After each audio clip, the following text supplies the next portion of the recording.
E, antes de mais, queria agradecer o convite gentil e amável e me darem a oportunidade de falar sobre a HBP, que é um tema que eu muito prezo. Sei que vai ser um debate engraçado, até porque há muita coisa a dizer-se. Eu começo por dar um lamiré muito rápido sobre o meu conflito de interesses, que acho que é uma coisa importante. Fui consultor do departamento médico da Pfizer e speaker da Pfizer. Sou consultor atualmente da GSK, da AstraZeneca e da Lilly, e fui investigador em protocolos da Lilly, da GSK e da Sanofi Pasteur. Portanto, posto isto, ia iniciar então a palestra sobre a HBP e o tratamento. Antes de mais, dar a ideia de que esta patologia é uma patologia com uma prevalência elevadíssima. Estamos a falar de uma prevalência, provavelmente, que atingirá os 60% dos homens com mais de 80 anos. É uma patologia que tem tudo a ver com o envelhecimento. É de tal forma assim que provavelmente será uma doença do envelhecimento. Eu costumo dizer que, grande parte das vezes, a HBP por si só, histológica, não é doença, é pura e simplesmente envelhecimento. A partir do momento em que começa a haver sintomatologia, aí sim começamos a falar em patologia séria, porque começa a haver, de facto, algum tipo de dissabor relacionado com a situação. Sabemos também que há alterações funcionais e mecânicas relacionadas com o aumento do volume da próstata e essas alterações, de uma forma geral, acabam por culminar numa dificuldade do esvaziamento vesical. Isto muito grosseiramente e muito superficialmente. Obviamente, a grande questão aqui não será a HBP por si só, e, portanto, não será tanto a HBP histológica, mas sim a HBP sintomática. E é aqui que, de facto, nós temos algo a dizer importante, porque os LUTs, os sintomas do baixo aparelho urinário, têm, de facto, um impacto importantíssimo. E é um impacto que é não só no próprio homem que tem a sua HBP, mas também na própria parceira. Mais à frente, neste slide que aqui podem ver, há uma comparação interessantíssima entre o impacto na qualidade de vida que os LUTs de uma HBP grave podem ter num homem, no seu dia-a-dia. Portanto, estamos a falar de funcionamento físico, performance, dor, saúde de uma forma geral, funcionamento social, estado emocional. Portanto, tudo isto tem impacto. Para os que acham que este impacto seria sempre muito superior, ou seja, seria sempre um impacto muito mais negativo com uma DPOC, este estudo mostra exatamente o contrário. Chega a ser subejamente mais importante o impacto negativo que uma HBP com LUTs sérios pode dar quando comparado com uma DPOC, que todos nós sabemos o impacto que tem no nosso dia-a-dia. Em termos de noções gerais, ter a ideia de que a abordagem inicial de uma HBP passa, acima de tudo, pela percepção do impacto que essa situação tem no doente. Estamos a falar, de uma forma geral, qual é o impacto que os sintomas têm no doente. E para isso há questionários estruturados, devidamente orientados, o IPSS, o International Prostate Symptom Score, e um questionário relacionado com a qualidade de vida, que permitem classificar sintomaticamente estes doentes. A presença de sintomas vai ser, de facto, a chave para iniciarmos ou não a necessidade de um tratamento. De uma forma geral, o tratamento nem sempre começa, ou não deve iniciar exatamente pela abordagem terapêutica e farmacológica. De uma forma geral, começará por atitudes simples de dia-a-dia, mudanças de estilos de vida, nomeadamente ensinar a restringir água quando é necessário que isso aconteça, beber, por exemplo, menos água ao longo do fim do dia, portanto, evitando que o indivíduo acorde durante a noite porque tem vontade de urinar, etc. Essas alterações do estilo de vida, de uma forma geral, funcionam relativamente bem e são quanto basta em doentes pouco sintomáticos para que as coisas corram bem. Em última instância, de facto, será necessário sempre nós conseguirmos uma abordagem farmacológica sobre a progressão da HBP.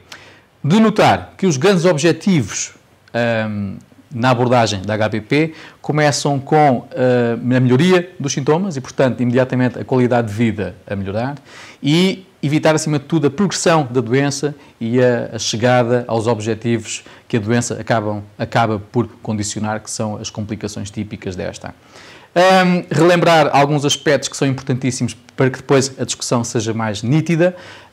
Os LUTs, os antigos prostatismos, que desde já recordo, não deve ser utilizado o termo prostatismo porque pode indicar que determinado sintoma tem pura e simplesmente a ver com a próstata, quando nem sempre é assim. Eu avanço já para a parte final deste slide que aqui têm, dizendo que a presença de LUTS não implica necessariamente HBP e HBP não necessariamente vai implicar LUTS. E, portanto, quando têm LUTS, acima de tudo, não pensem imediatamente em HBP. Podem pensar, por exemplo, num homem com mais de 60 anos, fumador, em um carcinoma da bexiga e dá LUTS sem ser HBP. Que tipo de LUTS é que existem? Armazenamento, esvaziamento. Os de armazenamento têm, acima de tudo, a ver com os antigos sintomas irritativos. A nomenclatura está errada, não se deve dizer sintomas irritativos, mas sim de armazenamento. E os de esvaziamento, que têm a ver com os antigos sintomas obstrutivos, portanto, em que há uma dificuldade ao esvaziamento vesical. A frequência, a urgência, a imperiosidade, a urge-incontinência têm a ver com os sintomas de armazenamento, enquanto que os sintomas de esvaziamento são, por exemplo, a hesitação inicial, o esforço abdominal associado à micção, a dificuldade em conseguir que o jato seja um jato contínuo, jato intermitente, o gotejo final, etc. Enfim, pode inclusive chegar a uma situação de retenção, seja ela aguda ou crónica. A avaliação clínica da HBP começa sempre, e isso é basilar, com a anamnese. Uma boa história clínica continua a ser quanto baste para conseguir ter uma noção do que é que se passa com estes doentes. O toque retal, a palpação digital, continua a ser importantíssima e podemos debater sobre isso. A classificação de IPSS, que nos classifica o doente quanto à sintomatologia, é muito relevante. A urofluxometria, com avaliação do resíduo pós-miccional. A ecografia vésico-prostática suprapúbica. A determinação do PSA total, e relembro, PSA total apenas, e uma urina 2. Nesta avaliação, relembrar também que o IPSS, de uma forma geral, faz essa classificação sintomática, tendo a percepção de que há 3 classes sintomáticas. Um score que é obtido permite-nos, enfim, alinhar os doentes dentro de gavetas que nos dão uma ajuda clínica importantíssima. Nomeadamente, se o score dá entre 0 a 7, podemos considerar que este homem tem uma HBP com LUTS ou com sintomatologia muito ligeira e, portanto, imediatamente está classificado como um doente de HBP com sintomas ligeiros. Entre 8 a 19 será moderadamente sintomático e acima dos 20 até aos 35 estamos a falar de um doente com sintomas graves. E, portanto, imediatamente vocês conseguem entender que um IPSS bem aplicado antes de uma atitude terapêutica não só vos está a classificar o doente, como está a ajudar-vos a, posteriormente à atitude, conseguirem perceber com o mesmo IPSS se melhoraram. Se baixaram o IPSS, obviamente estão a fazer um bom trabalho. A urofluxometria apresenta 3 avaliações e eu ressalvo aqui isto com muita importância.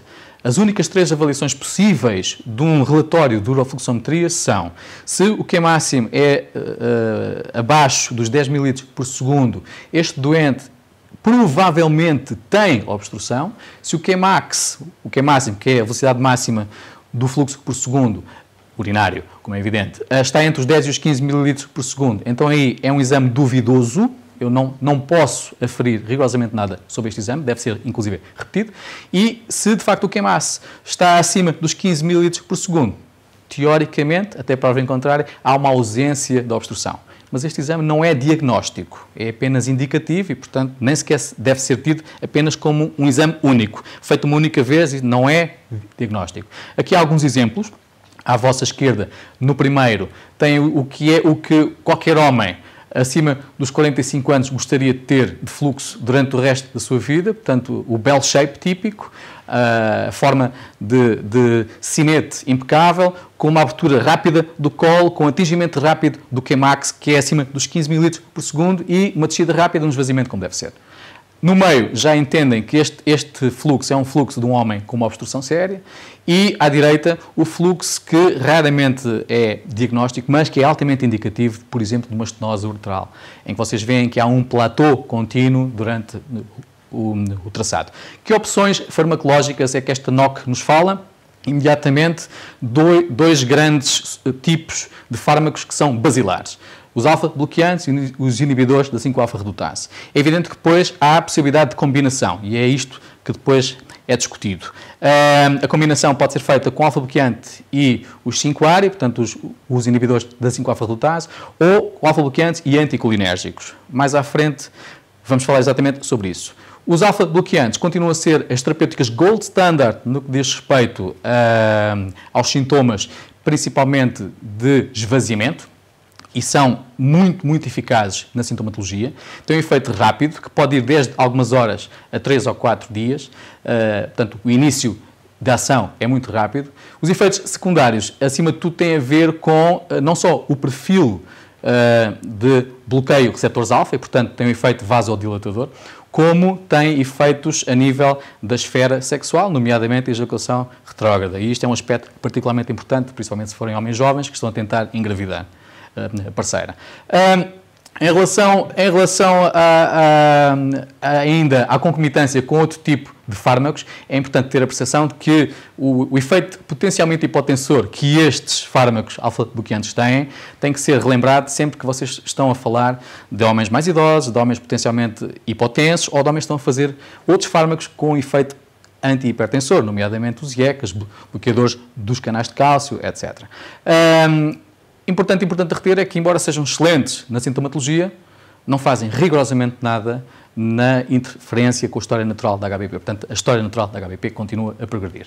Os inibidores da 5-alfa-redutase, há dois. A finasterida, bem mais antiga, que inibe apenas a isoenzima tipo 2 da 5-alfa-redutase, e a dutasterida, um primo mais recente, e que inibe as duas isoenzimas, a 1 e a 2. Obviamente, essa diferença tem alguma eficácia, enfim, faz uma tradução em eficácia ligeiramente diferente em ambos os fármacos. Ambos funcionam fazendo com que a testosterona não seja convertida em DHT, dihidrotestosterona, que é um metabolito ativo da testosterona, e, portanto, imediatamente reduzem a capacidade que a testosterona tem de atuar sobre a próstata. Têm semividas, obviamente, diferentes, enquanto que a finasterida, ao fim de cerca de 6 a 8 horas, sai de circulação. Com a dutasterida, vocês conseguem manter em circulação durante quase 5 semanas, e, portanto, isso tem alguma importância em termos de gestão do doente. Mas, acima de tudo, o que é importante é saber que os inibidores da 5-alfa-redutase reduzem seriamente o volume da próstata. E, de facto, aqui é uma coisa que os alfa-bloqueantes não fazem.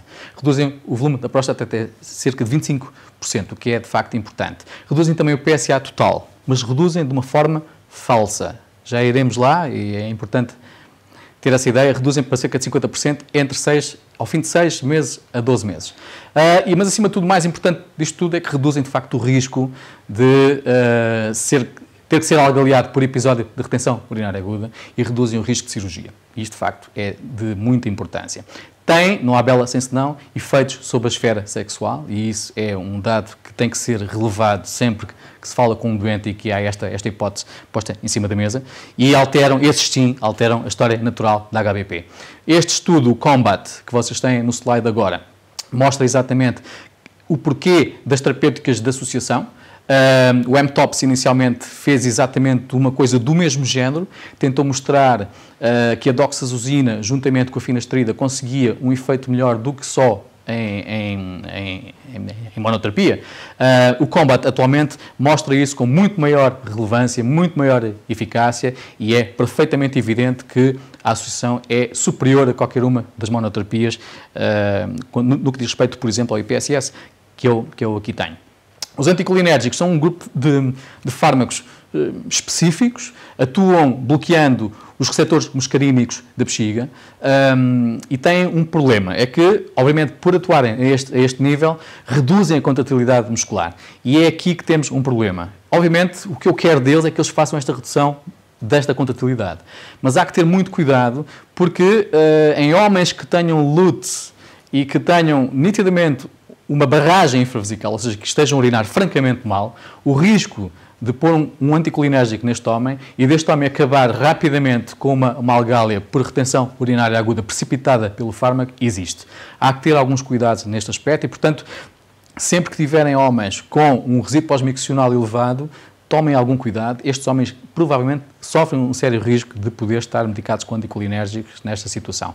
Obviamente, são indicados em que situações? Principalmente quando há alguns LUTs, mas estes LUTs, acima de tudo, são LUTs que têm a ver com uns LUTs de armazenamento. Portanto, é uma bexiga que não consegue tolerar determinados volumes e que faz com que haja uma frequência aumentada, ou uma urgência, ou uma imperiosidade.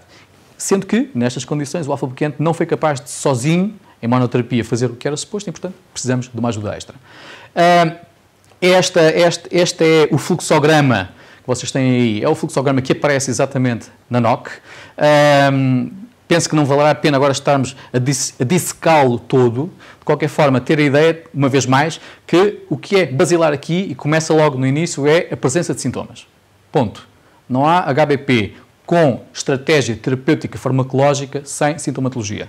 E isto é um dado muito importante. Imediatamente usam o IPSS para classificar os doentes em ligeiros e, do outro lado, moderados a graves. IPSS abaixo de 7, ligeiros, IPSS acima de 8, graves e moderados. Toda a sequência depois tem a ver exatamente com a sintomatologia, com a capacidade ou não de ter um bom fluxo, esvaziamento ou não, o tal Qmax da fluxometria, e com a presença ou não, por exemplo, de resíduo pós-miccional. E é daqui que se vai gerindo a coisa. Eu, depois, eventualmente, se quiserem, poderemos então dissecar um pouco mais isto, até porque há algumas coisas a dizer-se sobre isto e estou aberto a essa discussão.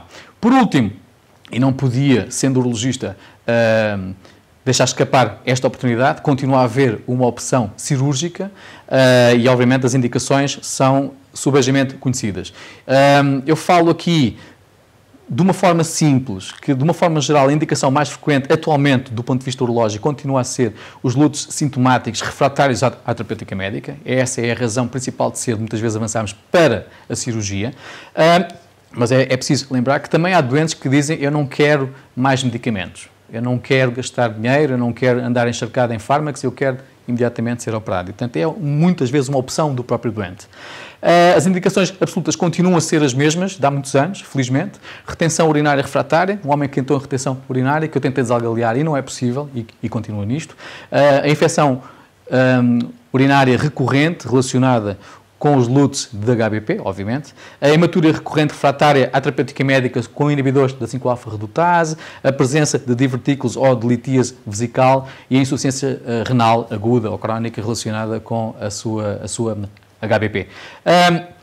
Para ser um bocadinho provocatório, no fim, falo ainda do resíduo pós-miccional aumentado como uma indicação para cirurgia, porque sei que muita gente o faz. Há uma grande variabilidade, é difícil dizer isto e eu explico-vos desde já qual é a variabilidade. Pensem no seguinte, há quem admita que o limite para fazer-se a assunção de que o resíduo pós-miccional é patológico seja os 30 ml. Imaginemos isto. Têm dois homens com a mesma idade, com a mesma bexiga. Ambos, entretanto, beberam bastante água e estão a fazer uma ecografia. Um conseguiu encher a bexiga com 1000 ml, 1 litro. O outro encheu com 130 ml. Ambos fizeram a fluxometria. O resíduo pós-miccional de ambos é 30. Acreditam mesmo que a bexiga que tinha 1000 dentro e que deixou só 30 está tão patológica como a bexiga que tinha 130 e que deixou 30? Portanto, é importante nós termos esta percepção. Esta variabilidade e esta forma como nós atuamos tem muita importância. Está bem?